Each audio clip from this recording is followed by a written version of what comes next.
ಓಂ ನಮೋ ಭಗವತೆ ವಾಸುದೇವಾಯ ನಮಃ. ತುಲಾರಾಶಿಯವರಿಗೆ ಇಷ್ಟು ದಿನ ತೆರೆಮರೆಯಲ್ಲಿದ್ದ ನಿಮಗೆ ಈ 2026ರಲ್ಲಿ ಸಮಾಜದ ಉನ್ನತ ಸಿಂಹಾಸನ ಸಿಗುತ್ತದೆಯೇ?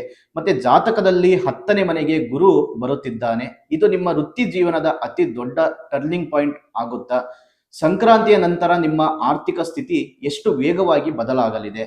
ಇದರ ಬಗ್ಗೆ ಸಂಪೂರ್ಣವಾದ ಮಾಹಿತಿ ಇವತ್ತಿನ ವಿಡಿಯೋದಲ್ಲಿ ತಿಳಿದುಕೊಳ್ಳೋಣ. ಆದರೆ ಈ ರೀಲ್ ಮಿಸ್ ಆಗೋಕ್ಕೂ ಮೊದಲು ವಿಡಿಯೋ ಸೇವ್ ಮಾಡಿಕೊಳ್ಳಿ, ಹಾಗೆ ಲೈಕ್ ಮಾಡಿ, ಶೇರ್ ಮಾಡಿ, ಜೊತೆಗೆ ನಮ್ಮ ಪೇಜನ್ನು ಫಾಲೋ ಮಾಡಿ. ನೋಡಿ, ಕನ್ಯಾ ರಾಶಿಯವರಿಗೆ 10ನೇ ಮನೆಯಲ್ಲಿ ಅಂದರೆ ಕರ್ಮಸ್ಥಾನದಲ್ಲಿ ಗುರು ಉಚ್ಚನಾಗಿರುವುದರಿಂದ ಇದು ನಿಮ್ಮ ಕೆಲಸದ ಜಾಗದಲ್ಲಿ ನೀವು ಊಹಿಸದ ಅಧಿಕಾರವನ್ನು ತಂದುಕೊಡಲಿದೆ. ಶನಿ 6ನೇ ಮನೆಯಲ್ಲಿದ್ದು ಶತ್ರು ಹಂತಕ ಯೋಗ ಸೃಷ್ಟಿಸುತ್ತಿದ್ದಾನೆ.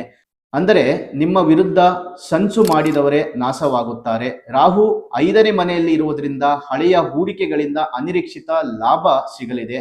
ಇದು ಕೇವಲ ಅದೃಷ್ಟವಲ್ಲ, ನಿಮ್ಮ ಪರಿಶ್ರಮಕ್ಕೆ ತಕ್ಕ ಒಂದು ಫಲ ಸಿಗುವ ಸಾಧ್ಯತೆಗಳು ತುಂಬಾ ಇದೆ. ಮತ್ತು ತುಲಾರಾಶಿಯವರಿಗೆ ರಾಜಯೋಗದ ವರ್ಷ ಕೂಡಿ ಬರಲಿದೆ. ಪ್ರಮೋಷನ್, ಹೊಸ ಬಿಸ್ನೆಸ್ ಅಥವಾ ರಾಜಕೀಯ ಪ್ರವೇಶಕ್ಕೆ ಅತ್ಯಂತ ಪ್ರಸ್ತುತವಾಗಿದೆ.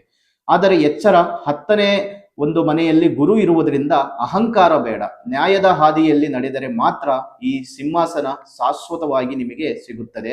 ಹಣದ ಹರಿವು ಹೆಚ್ಚಾಗಿರುತ್ತದೆ, ಆದರೆ ಅದನ್ನು ಆಸ್ತಿಯಾಗಿ ಪರಿವರ್ತಿಸಲು ಇದು ನಿಮಗೆ ಸುವರ್ಣ ಕಾಲ. ನಿಮ್ಮ ಮಾತು ಈಗ ಮಂತ್ರವಾಗಲಿದೆ. ಇನ್ನು ನಿಮ್ಮ ರಾಜಯೋಗವನ್ನು ಮತ್ತಷ್ಟು ಗಟ್ಟಿಗೊಳಿಸಲು ಈ ಒಂದು ಸಣ್ಣ ಕೆಲಸ ಮಾಡಿ.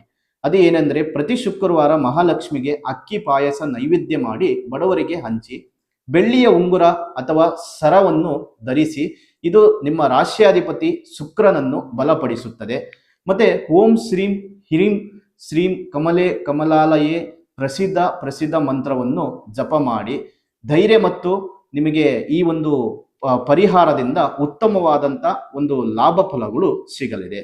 ಇನ್ನು ವೀಕ್ಷಕರೇ, ನಿಮ್ಮ ರಾಶಿಯ ಬಗ್ಗೆ ಇನ್ನಷ್ಟು ಹೆಚ್ಚಿನ ಮಾಹಿತಿಗಾಗಿ ಅಥವಾ ನಿಮ್ಮ ವೈಯಕ್ತಿಕ ಜಾತಕ ಪರಿಶೀಲನೆಗಾಗಿ ಸ್ಕ್ರೀನ್ ಮೇಲೆ ಕಾಣುತ್ತಿರುವ ಸಂಖ್ಯೆಗೆ ಕರೆ ಮಾಡಿ ನಿಮ್ಮ ಅಪಾಯಿಂಟ್ಮೆಂಟ್ ಬುಕ್ ಮಾಡಿಕೊಳ್ಳಿ.